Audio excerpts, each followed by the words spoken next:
Combien coûte le Chevrolet Blazer EV 2024 100% électrique, évidemment? Nouvelle technologie, nouvelle plateforme, nouveau véhicule au sein de la gamme Chevrolet, parce que ce véhicule-là ne vient pas remplacer pour l'heure le Blazer à essence qui est toujours commercialisé. Il se positionne aux côtés du Blazer à essence, donc un modèle bien distinct qui ne partage rien d'autre avec le Blazer que son nom, évidemment, parce qu'on fait appel à une plateforme qui lui est propre, à des technologies qui lui sont propres. Et c'est un véhicule qui fera partie d'une nouvelle stratégie de véhicules électriques pour la gamme Chevrolet, le premier VUS de la famille Chevrolet, parce qu'on ne peut pas considérer la Bolt EUV comme un véritable VUS. Ce véhicule-là qui vient se positionner hiérarchiquement au-dessus de l'Equinox EV qui, lui, sera lancé dans la prochaine année. Et on peut s'attendre à ce que Chevrolet lance d'autres véhicules électriques d'ici peu. On a aussi confirmé le retour de la Bolt électrique pour 2025, mais pour l'heure, c'est ce Blazer EV qui fait office de modèle vedette électrique chez Chevrolet, arrivera chez les concessionnaires canadiens au cours du mois de janvier, début de février. Et le véhicule qui est ici, c'est un véhicule promotionnel, donc on a la chance de le conduire à l'avance. Un modèle RS à 4 roues motrices, parce qu'il y aura aussi une version RS propulsée de disponible sur le marché. Alors, vous le voyez, le véhicule qui est ici a des proportions complètement différentes de celles du Blazer qu'on connaît depuis plusieurs années. Par contre, les dimensions sont très semblables. On est 20 mm seulement plus long que le Blazer à essence, sauf qu'ici, on a un empattement qui est gigantesque de 3,1 m. Alors, ça change complètement la donne au niveau de la perception, au niveau du design du véhicule.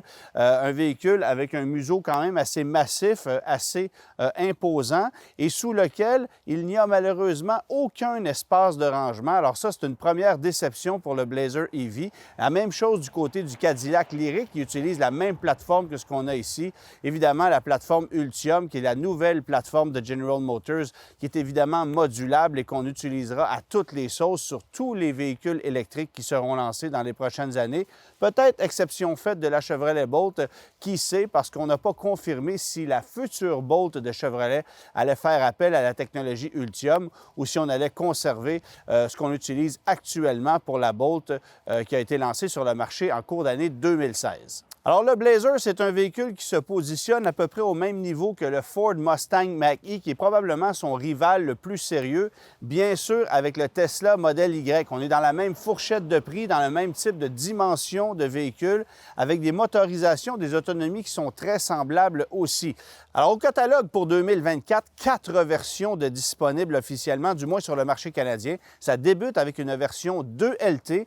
Ensuite, cette version 1RS, une version 2RS qui, elle, est propulsée plutôt que d'avoir les 4 roues motrices. Et finalement, la version SS qui sera le modèle de haute performance qu'on comparera avec une Ford Mustang Mach-E GT Performance notamment.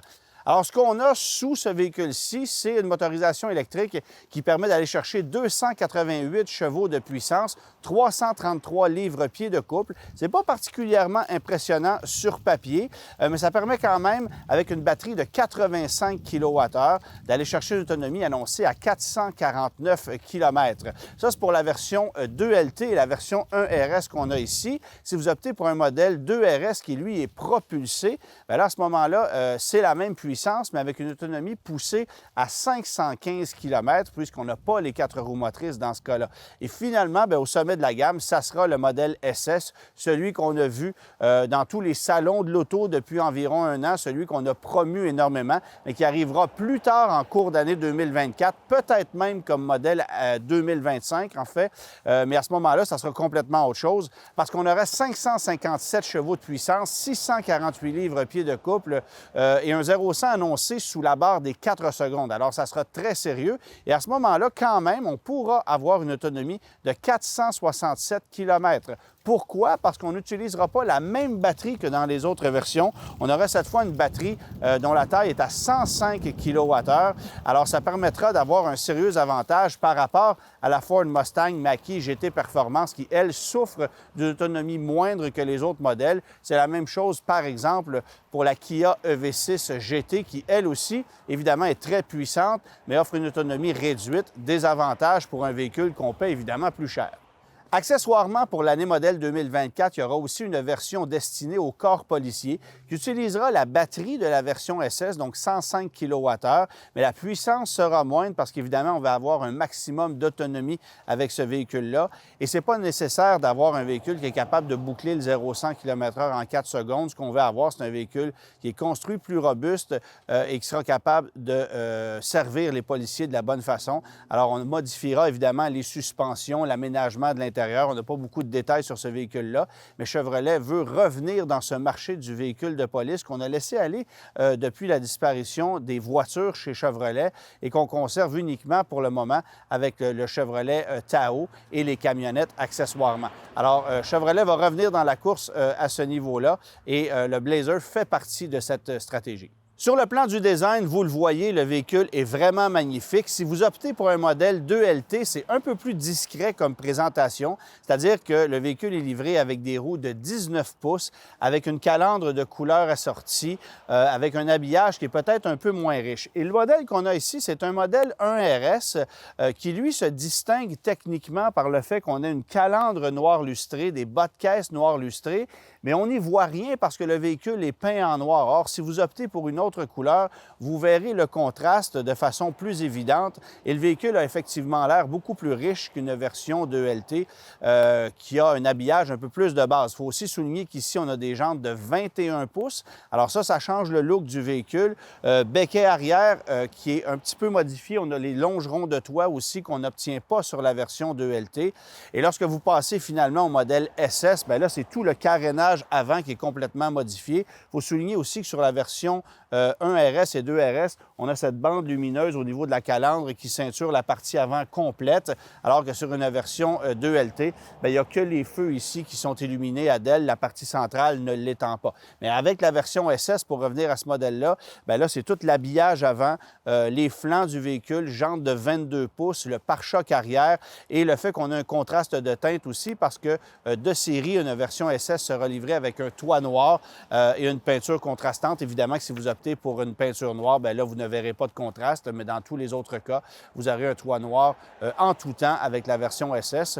Alors, ça crée des looks qui sont un peu différents, mais je vous avoue que même la version 2LT d'entrée de gamme, en fait, a un look franchement intéressant. Probablement parce qu'on a une ligne très élancée, très épurée, parce que l'empattement est très long et ça donne des proportions et un look qui est franchement unique, très rafraîchissant. Personnellement, ça me plaît énormément. Au niveau conceptuel, maintenant, il y a peut-être un vice qu'il faudra absolument corriger chez Chevrolet. C'est ce panneau d'ouverture pour le port de recharge qui semble très fragile, qui est motorisé et qui ne passera certainement pas l'épreuve d'un hiver avec de la glace ou de la gadoue qui pourrait venir s'y apposer. C'est certain que ça ne sera pas très résistant. Alors, c'est un problème qu'il faudra assurément corriger et c'est une anomalie que j'avais aussi constatée sur le Cadillac Lyriq qui avait été lancé l'an dernier, évidemment, qui utilise la même technologie que ce qu'on a ici, avec une batterie un peu différente et des motorisations qui n'ont pas la même puissance, mais quand même, au niveau du port de recharge, on est à la même adresse et ça semble très fragile dans les deux cas. Première chose qu'on constate lorsqu'on prend le volant du Blazer EV, c'est qu'il n'y a pas de bouton de démarrage. On prend place à bord du véhicule, on l'embraye et c'est tout. Vous allez dire que ce n'est pas quelque chose de nouveau parce qu'effectivement, du côté du Tesla Model Y, par exemple, ou du Volvo XC40 ou C40 Recharge, c'est la même chose. Mais du côté de chez Chevrolet, c'est la première fois. Et on a comme l'impression qu'on n'était pas tout à fait certain de vouloir opter pour cette stratégie-là parce qu'on a un bouton pour éteindre le véhicule, ne serait-ce que pour qu'on soit convaincu que le véhicule est vraiment éteint. Alors, c'est une fonction qu'on a à même l'écran pour éteindre officiellement le véhicule. J'ai l'impression que les utilisateurs vont peut-être l'utiliser au début et qu'après 2-3 fois, on va comprendre que le véhicule s'éteint de lui-même et que finalement, on ne l'utilisera plus. Mais il y a possibilité d'éteindre le véhicule manuellement, sauf que pour le démarrer, il suffit de prendre place à bord, de mettre son pied sur le frein, de l'embrayer et tout se fait automatiquement. Alors, c'est un peu curieux comme stratégie, mais c'est ce qu'on retrouve à bord du Chevrolet Blazer EV.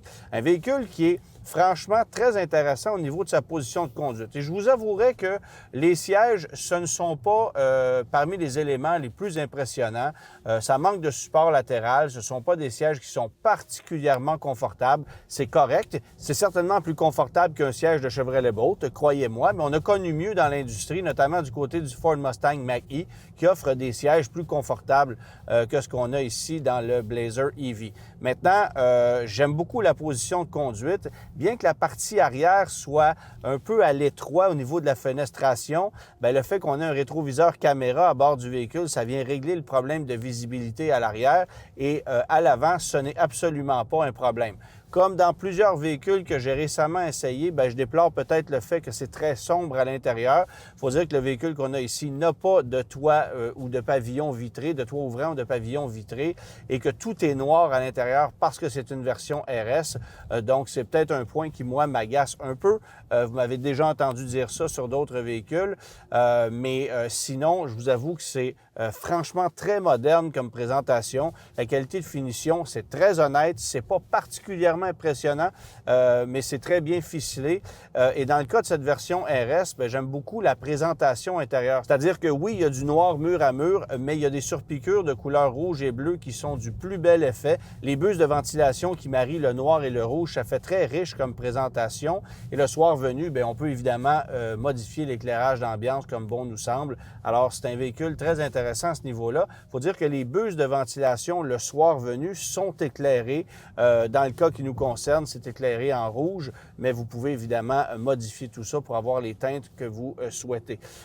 Espace intérieur maintenant, il y en a à revendre. Bon, évidemment, c'est un véhicule électrique avec cet avantage d'avoir un plancher complètement plat à la deuxième rangée, beaucoup de dégagement, beaucoup d'espace pour les jambes à l'arrière, facile d'installer 3 sièges d'appoint si nécessaire. Alors ça, c'est vraiment un point intéressant. La soute à bagages qui est très spacieuse aussi, c'est 1676 litres de volume cargo total derrière les sièges avant qu'on peut obtenir. Alors ça en fait un véhicule franchement spacieux. Et à l'avant, bon, les espaces de rangement sont gigantesques. On a évidemment un vide-poche sous la coudoir centrale. On a un gros espace de rangement juste sous les buses de ventilation, dans les portières. Bref, il n'en manque pas. Maintenant, un truc à souligner de façon incontournable, ce sont ces 2 gros écrans numériques qu'on retrouve devant soi.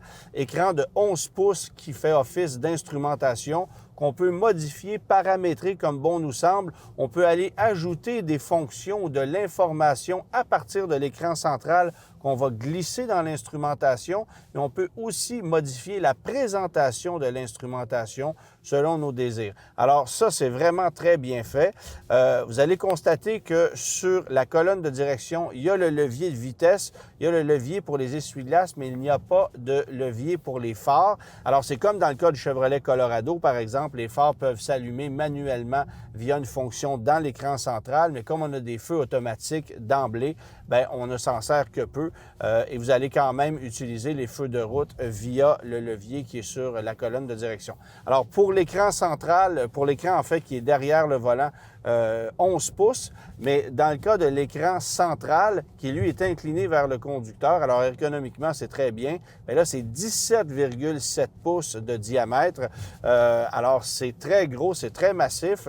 Alors, la particularité de cet écran, c'est évidemment qu'il ne soit pas compatible ni avec Apple CarPlay, ni avec Android Auto. Un choix stratégique peut-être un peu discutable de la part de General Motors, mais il faut dire qu'ici, on a une intégration par Google. Alors, vous allez avoir Google Maps intégré dans le véhicule en tout temps, qui est essentiellement le meilleur système de navigation qu'on puisse avoir. Et vous allez quand même pouvoir appareiller votre téléphone mobile et utiliser différentes applications pour la plupart des autres fonctions. Donc, on n'est pas nécessairement handicapé de ne pas avoir Apple CarPlay ou Android Auto à bord du véhicule. Ça demande seulement une adaptation pour ceux qui sont habitués d'utiliser ces applications-là. Et je vous avoue que l'adaptation se fait très facilement.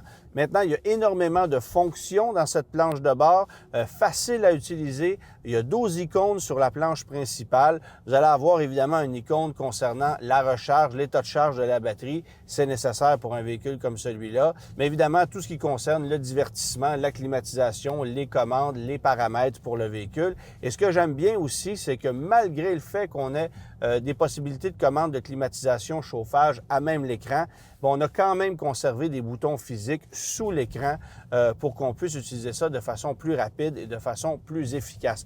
Alors, sur le plan ergonomique, c'est totalement réussi. Moi, j'aime énormément ce qu'on a fait comme présentation et comme aménagement à bord de ce véhicule-là. C'est un must par rapport à d'autres véhicules.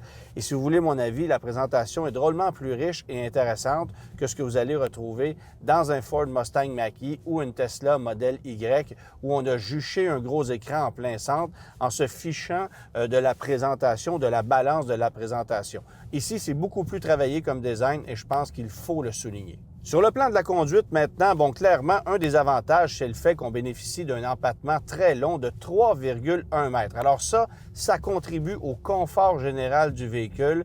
Je vous avoue que sur autoroute, c'est un charme. On a vraiment l'impression de se faire bercer littéralement. Alors, c'est un véhicule très confortable, qui plus est, très bien insonorisé. Et c'est un véhicule silencieux d'emblée parce que c'est un véhicule électrique. Et oui, on a une sonorité artificielle qu'on a programmée à bord du véhicule, mais c'est assez discret et vous pouvez la modifier. D'ailleurs, il y a plusieurs choses que vous pouvez paramétrer à bord du véhicule, dont les modes de conduite et la façon de régénérer de l'énergie en décélération. Vous pouvez bien sûr conduire à une seule pédale, comme on le fait avec une Chevrolet Bolt, par exemple, mais il y a une façon de pouvoir l'ajuster. Avec une Chevrolet Bolt, c'est on ou off, mais dans ce cas-ci, il y a différents paramètres pour pouvoir avoir une régénération plus agressive jusqu'à une conduite à une seule pédale ou pas du tout. Alors ça, c'est au choix du conducteur et ça s'apparente un peu plus à ce qu'on propose du côté de chez Hyundai, chez Kia, avec les Ioniq 5, Ioniq 6 et avec la Kia EV6. Alors je pense que ça, c'est une belle amélioration. Mais le confort est franchement intéressant. C'est un des gros avantages de ce véhicule-là. La direction est très précise et bien qu'on ait un empattement gigantesque, le véhicule a quand même un cercle de braquage très réduit. Donc c'est facile de faire un virage en U, même dans un endroit serré. Et Chevrolet a bien travaillé. Ça veut dire que l'angle des roues avant est incliné très fortement lorsqu'on tourne les roues à fond. C'est très bien fait. Il n'y a pas de 4 roues directionnelles sur ce véhicule-là, mais quand même, ça en fait un véhicule plus maniable que bien d'autres véhicules comparables avec lesquels, bien évidemment, le cercle de braquage est plus élevé. Je vous le mentionnais un peu plus tôt, c'est 288 chevaux. Compte tenu du poids du véhicule, ce n'est pas une puissance qui est excessive.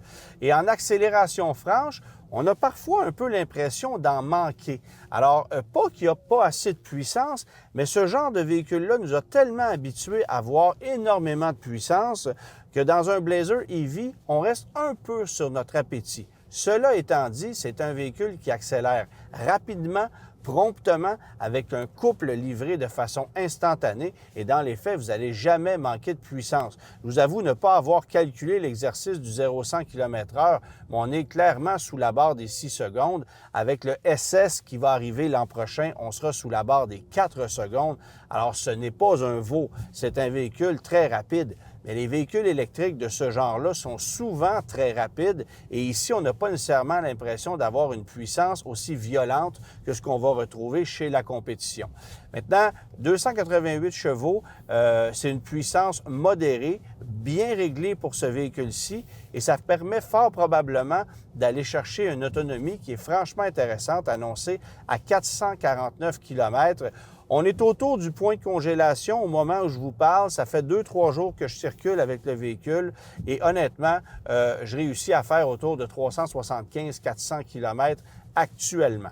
Alors, clairement, durant l'hiver, l'autonomie va baisser autour de 300. Ça risque de ressembler à ça durant la saison froide, mais dans des conditions optimales, le 450 va se faire très facilement. Batterie de 85 kWh. On peut recharger jusqu'à vitesse de 150 kW. Donc, c'est très correct. C'est pas aussi rapide que les Coréens, effectivement, mais 150 kW, c'est plus que ce que peuvent prendre la majorité des véhicules. Et comme la majorité des bornes de recharge publiques ne permettent pas d'aller chercher une telle vitesse de recharge, bien, je pense que ce n'est pas un désavantage que d'avoir une vitesse maximale à 150 kW. De toute façon, c'est le genre de véhicule qu'on se procure et qu'on va recharger majoritairement à la maison sur une borne standard de niveau 2. Et à ce moment-là, bien, vous mettrez une dizaine d'heures pour recharger le véhicule complètement parce qu'évidemment, la batterie est quand même un peu plus grosse que sur une Chevrolet Bolt qui, elle, est autour de 60 kWh. Ici, on est à 85 kWh, ça sera 105 kWh dans le cas de la version SS parce qu'évidemment, c'est un véhicule de performance et qu'on veut avoir aussi un maximum d'autonomie.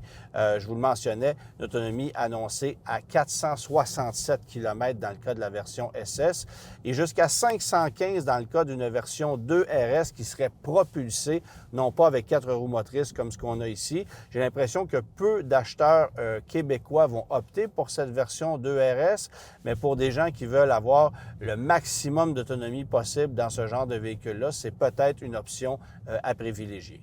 Un autre point à souligner, c'est que General Motors a mis le paquet en matière de sécurité. Alors, tout ce que vous pouvez imaginer de système d'assistance à la conduite, détection d'angle mort, changement de voie, obstacle en marche avant, en marche arrière, détection de piétons, on a tout ça sur le véhicule. Et sur la version SS qui sera commercialisée ultérieurement, bien, on offrira évidemment la technologie Super Cruise. Ça sera optionnel sur la version SS. Pour l'heure, on ne parle pas de l'offrir sur les versions 2LT et sur les versions RS, mais qui sait si Chevrolet ne changera pas d'idée. Et il faut dire que pour l'heure, on n'a que peu d'informations sur les groupes d'options qui seront offerts sur les différentes versions du Blazer EV. C'est un véhicule promotionnel que je conduis présentement, sans option aucune, mais clairement, on aura des groupes d'options qui pourront s'ajouter à ces modèles-là. Un système audio plus performant, un toit ouvrant panoramique, par exemple, ce genre de truc qu'on pourra venir ajouter et qui va faire en sorte que la facture va grimper. Bon, évidemment, je ne vous parle pas des prix pour le moment, j'y reviendrai un peu plus tard, mais je veux quand même souligner ceci. On n'a pas le prix des options qui pourront s'ajouter au Blazer EV, mais ce qu'on sait, c'est que Chevrolet va continuer de commercialiser en 2024 le Blazer à essence, le modèle traditionnel. Et c'est intéressant de faire l'exercice de comparaison parce qu'un Blazer LT, par exemple, sans option, ça coûte un peu plus de 45 000 $. Pour être un peu plus précis, c'est 45 575 $, transport, préparation inclus. Et en considérant les crédits gouvernementaux applicables versus une version 2LT du Blazer EV, bien, vous avez 7 313 $ d'écart. Alors, ça vous coûterait 7 313 $ de plus passer d'une version Blazer à essence moteur 2 litres 4 cylindres à une version de base électrique. Maintenant, pour une version RS, si on compare des pommes avec des pommes, un Blazer RS à moteur V6 versus un Blazer RS EV électrique à 4 roues motrices comme on a ici, bien là, l'écart est à 13 901 $. Un peu plus considérable parce que le crédit est moindre et parce qu'il y a un écart aussi au niveau de l'équipement. Alors, c'est ce que ça vous coûterait pour passer d'un Blazer V6 RS à un Blazer RS EV comme celui que je conduis présentement. Il y a un écart considérable, il faudra en mettre de l'essence pour rentabiliser tout ça, mais croyez-moi, ce n'est pas du tout le même genre de véhicule et je veux continuer de souligner que ces deux modèles-là n'ont de commun que leur nom. Et maintenant, bien, quelques mots sur cette version RS et son équipement pour justifier un prix par rapport à la version 2LT, un écart de prix qui est assez considérable. Alors, voici ce que vous obtenez de plus face à la version 2LT. Je vous nomme quelques trucs en rafale. D'abord, les roues de 21 pouces, la calandre illuminée, vous l'avez vu un peu plus tôt, les bas de caisse qui sont noirs lustrés, longerons de toit, l'intérieur qui fait appel à un tissu qu'on appelle le Evotex, qui est quand même assez riche. La présentation intérieure avec les surpiqûres, tout ça, quelques équipements supplémentaires sur la planche de bord. Alors, il y a quand même un équipement considérable de plus par rapport à la version 2LT. Mais vous verrez que l'écart de prix, lui aussi, est considérable et ça fait mal parce qu'on perd une partie des crédits gouvernementaux. On y reviendra. Quant à la version SS, c'est tout l'habillage extérieur. Évidemment, la motorisation qui n'est pas la même. On parle de 557 chevaux de puissance. Vous allez avoir un toit noir, un intérieur cuir et suède livré de série avec une version SS. Alors, ça sera la seule version qui pourra l'obtenir de série. Est-ce que dans une version RS, on pourra obtenir en option une sellerie de cuir? Fort probablement, mais pour le moment, on n'a pas d'informations à ce niveau-là. Je vous rappelle encore une fois que c'est un véhicule promotionnel que je conduis présentement et que les informations nous sont livrées qu'au compte-gouttes. D'ailleurs, le lancement média de ce véhicule-ci aura lieu plus tard au mois de décembre de cette année. Alors, c'est la raison pour laquelle on n'a que peu d'informations, mais je trouvais quand même pertinent de présenter le véhicule d'avance parce que c'est un véhicule qui fait jaser, qui est très attendu et pour lequel les concessionnaires reçoivent énormément de dépôts en ce moment. Il y a un gros engouement autour de ce modèle-là, engouement qui forcément est justifié. Je vous le mentionnais un peu plus tôt, le coffre du Chevrolet Blazer EV est très spacieux, très large, avec un plancher plat, sous lequel vous allez retrouver en plus un espace de rangement pour le câble de recharge et pour d'autres accessoires. Alors, ça ne manque pas d'espace à l'intérieur. C'est 1676 litres de volume cargo avec les sièges rabattus. Mais évidemment que l'inclinaison de la lunette vient peut-être un peu gêner l'espace en hauteur par rapport à d'autres VUS et c'est peut-être le seul petit bémol qu'on pourrait y retrouver parce que sinon, encore une fois, autant pour les passagers arrière qu'au niveau de la soute à bagages, il y a énormément d'espace. Le prix maintenant du Chevrolet Blazer, alors il y a une stratégie très intéressante autour de ça parce que Chevrolet s'est arrimé littéralement au prix du Ford Mustang Mach-E et la conséquence, c'est que les crédits applicables selon les versions vont énormément varier. Bon, vous aurez compris que la version SS, pour laquelle les prix n'ont pas encore été dévoilés d'ailleurs, ne sera éligible à aucun crédit, autant du fédéral que du provincial. On s'attend à une facture bien au-delà des 80 000 $. Alors, il n'y aura pas de crédit applicable pour ça. Mais pour ce qui est de la version RS qu'on a ici, que ce soit une version 1 RS ou 2 RS, on est exactement au même prix.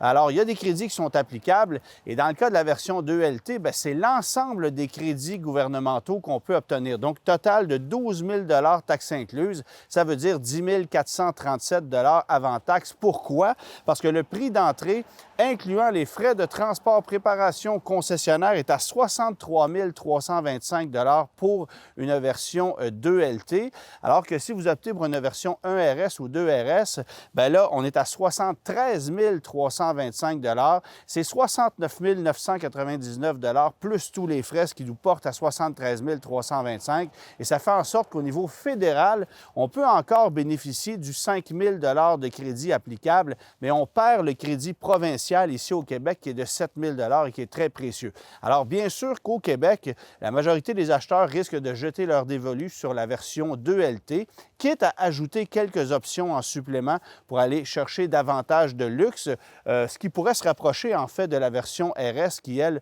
propose un niveau de luxe peut-être un peu supérieur à la version 2 LT, mais c'est clair que ça sera la version la plus convoitée, peut-être pas la plus facilement disponible parce qu'évidemment Chevrolet va vouloir vendre des modèles plus coûteux, surtout au début. On va arriver d'abord avec des versions 1 RS, 2 RS, ensuite avec les versions 2 LT. Mais clairement, la version 2 LT sera celle qui sera la plus convoitée. Vous allez comprendre pourquoi. Si vous regardez une version 2 LT sans option, et là je parle de véhicules évidemment sans option parce que le véhicule qu'on a ici n'a aucune option au catalogue. C'est une version 1 RS de base à 4 roues motrices. Mais une version 2 LT, incluant les crédits appliqués, c'est 52 888 $. Donc 63 325 $, moins 10 437 $ de crédits applicables. Ça fait 52 888 $ plus taxes. Alors que si vous optez pour une version 1 RS ou 2 RS, bien, on prend 73 325 $. On retire le montant applicable, ça nous donne un montant de 68 976 $ plus taxes. On a pratiquement 16 000 $ d'écart entre les deux, alors qu'initialement, il y a 10 000 $. Donc, c'est clair que ça fait une très, très grosse différence au niveau du coût du véhicule. Et pour vous donner une idée des mensualités, bien, j'ai fait les calculs ici. Vous optez pour une version 2 LT, les taux seront les mêmes. On a déjà les taux de financement qui sont anticipés, c'est 6,49 % pour le financement d'un Blazer 2 LT ou un RS 2 RS. Alors, en financement 72 mois, toute taxe incluse, en incluant les crédits applicables, vous allez payer pour une version 2 LT 1 022 $ par mois sur 6 ans. toute taxe incluse, et 1 330 par mois sur 6 ans pour une version 1 RS ou 2 RS. En location, les taux sont à 9,9 alors, c'est quand même assez coûteux, mais les valeurs résiduelles étant raisonnables, bien, ça rabaisse le paiement de la location à un niveau qu'on peut considéré comme raisonnable, 862 en location, toute taxe incluse, avec une allocation de 20 000 km par année pour une version 2LT, mais 1 210 pour une version 1 RS ou 2 RS en location. Alors, il y a énormément d'écart entre les deux versions. Et pour cause, la valeur résiduelle d'une version 2LT est à 22 212 plus taxes au bout du terme, mais à 30 492 pour la version 1 RS ou 2 RS. Alors qu'on a un écart de prix qui est encore plus grand. Alors, ça explique pourquoi le paiement de location est plus élevé de façon considérable sur un modèle 1 RS, 2 RS. Bref, tout ça pour dire que on peut bénéficier de crédit, mais que la version 2LT est certainement plus attrayante à ce niveau-là. Maintenant, ce qui est assez particulier, c'est qu'une version 1 RS à 4 roues motrices comme celle-ci, ça coûte exactement le même prix au dollar près qu'un Ford Mustang Mach-E Premium avec la batterie à grande autonomie. Alors, une batterie de 91 kWh qui permet d'aller chercher une autonomie à peu près équivalente à ce qu'on a ici. Le coût total du véhicule, en fait, si vous décidez de l'acheter en incluant les frais de transport préparation, il n'y a pas de frais de concessionnaire chez Ford, alors petit avantage de ce côté-là, c'est 72 190 Alors, comme dans le cas de chez Chevrolet, on est éligible uniquement au crédit fédéral de 5 000 dans le cas de la Mach-E Premium à longue autonomie. Et le taux de financement est à 6,99 plutôt que 6,49. Le véhicule est un tantinet moins cher à cause des frais de concessionnaire, mais le taux de financement est 0,5 plus élevé. Et ce que ça donne au final, c'est une mensualité sur 6 ans qui, au dollar près, est la même que celle du véhicule qu'on a ici, 1 330 par mois sur 6 ans. Alors que vous choisissiez un Mustang Mach-E GT Premium à longue autonomie, 4 roues motrices, ou cette version 1 RS à 4 roues motrices, ça sera exactement le même prix si vous décidez de le financer. En location, Ford a cependant l'avantage, parce que Chevrolet loue à 9,9 de taux de location, alors que du côté de chez Ford, on est à 4,99. Alors, du côté de chez Chevrolet, pour ce véhicule-ci, c'est 1 210 par mois, taxes incluses sur 4 ans en location, et 1 071 par mois du côté de chez Ford pour la Mach-E GT Premium à longue autonomie. Alors, pas besoin de vous dire que le Ford Mustang Mach-E versus le Chevrolet Blazer EV, ce sont des rivaux très sérieux, très proches. On a finement étudié les deux produits pour qu'ils soient très compétitifs l'un face à l'autre. Évidemment que le Tesla Model Y fait aussi partie de la concurrence de ce véhicule-ci qui est très importante et s'ajoute cette année beaucoup de nouveautés qui arrivent pour venir rivaliser avec ça. Vous pouvez notamment penser au VinFast VF8 qui vient se tailler une petite place dans le segment. Et même, on peut penser évidemment à la Kia EV6 qui a une gamme assez complète, les modèles les plus luxueux étant éligibles à des crédits partiels, comme c'est le cas avec ici. Et dans le cas de la version GT chez Kia, bien, il n'y a plus de crédit qui s'applique, pas du tout.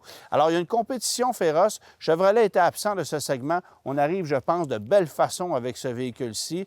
Maintenant, la grande question, est-ce que ce sera fiable? Est-ce que c'est un véhicule qui est prêt à être commercialisé? Parce qu'on sait que du côté de chez Ford, dans les premières années, on a eu énormément de problèmes de fiabilité et on avait peine à réparer les véhicules et à satisfaire la clientèle en espérant que du côté de chez Chevrolet, on ne fasse pas la même erreur. Mais évidemment, si vous vous procurez les premières unités qui arrivent sur le marché, il y a davantage de risques d'avoir des problèmes avec le véhicule que si vous patientez 1 an ou 2, le temps qu'on corrige les bobos de jeunesse. C'est toujours le cas avec une nouvelle technologie, particulièrement dans le monde de l'électrique, où Chevrolet est présent depuis un certain temps.